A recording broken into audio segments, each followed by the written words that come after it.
Andhra chilli chicken.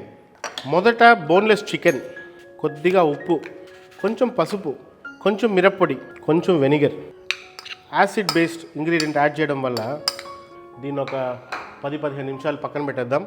పచ్చిమిరపకాయలు paste చేసుకోబోతున్నాం. మన పచ్చిమిరపకాయల పేస్ట్ రెడీ అయింది. నూనెతో స్టార్ట్ చేయబోతున్నాం. మనం పేస్ట్ చేసుకున్న పచ్చిమిరపకాయలని ఈ నూనెలో వేస్తున్నాం. కొద్దిగా కరివేపాకు, అందులో జింజర్ గార్లిక్ పేస్ట్ ఒక 1 టీ స్పూన్ యాడ్ చేసుకోవాలి.